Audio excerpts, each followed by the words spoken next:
नमस्कार दोस्तों, आपका स्वागत है आपके इस चैनल पे।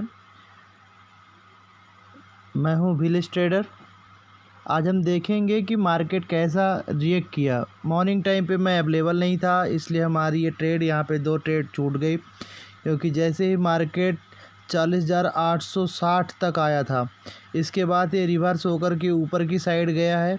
ऊपर की साइड जाने का मतलब ये हुआ कि कल जो कॉल पोजीशन लेकर के बैठे थे, उनको लग रहा था कि मार्केट ऊपर जाएगा, लेकिन वो आज मार्केट ऊपर नहीं हुआ, गैप डाउन खुला। गैप डाउन खुलते ही उनका एसएल हिट होने लगा। एसएल हिट होते ही मार्केट जब पोजीशन क्लोज की तो ये ऊपर तक आया, और ऊपर आने के बाद हमारा एक यहाँ पे फिर से ट्रायंगल बन रहा था, एक ट्रेंड लाइन बन रही थी, उसी को टच करके। लेकिन मैं मार्केट में यहाँ तक 11 बजे तक नहीं अवेलेबल था। 11 बजे के बाद एक ट्रेड दिखा, उस ट्रेड पे हमने एंट्री ली। इसका एक रीज़न था कि मार्केट जो है एक ट्रेंड लाइन के सपोर्ट में आते ही टच करके नीचे आ जाता था।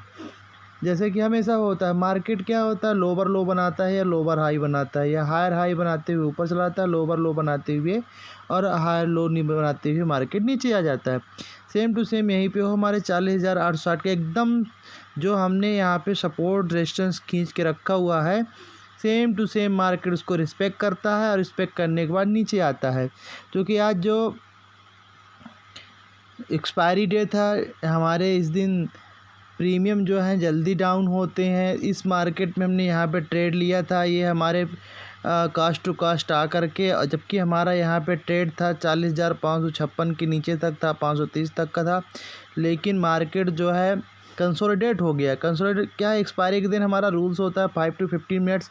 अगर वो ट्रेड दे दिया तो ठीक है, नहीं दिया तो हम वहाँ से निकल जाते हैं। तो हमने यहाँ पे कास्ट टू कास्ट कट कर लिया। इसके बाद फिर भी हमको यहाँ पे 48 पॉइंट्स का प्रॉफिट हुआ।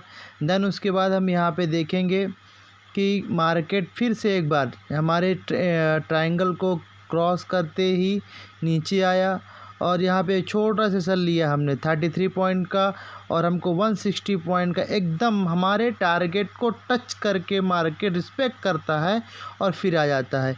और इधर फिर ये आ जाता है हमारा 0 to हीरो कॉल्स हो जाती हैं यहाँ पे। तो मार्केट फिर वही काम करता है, सपोर्ट लाइन के हमारे ऊपर आता है। ऊपर आने के बाद मार्केट हमको एंट्री देता है, और एंट्री देने में एक छोटा सा सेल 47।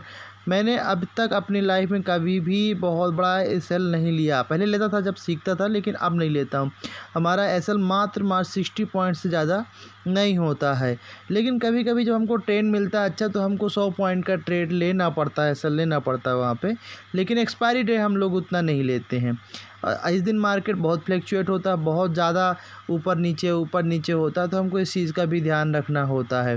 तो ये हमारा एक ट्रेड बनता है, इस कैंडल पे बनता है, और कैंडल है, कैंडल का टाइम अगर हम देखें तो 1:15 के कैंडल पे ट्रेड हमारा बनता है। ये हमारा थोड़ा एडजस्टमेंट गलत लगा हुआ है, और ये ट्रेड फिर ऊपर चला जाता है, और जहाँ पे हमारा रेजिस्टेंस है उसको ब्रेक करता है, लेकिन ऊपर नहीं जा पाता है, क्योंकि आज का एक्सपायरी डेट था। यहाँ से पोजीशन क्लियर होना चालू हो जाती 2 बजे से।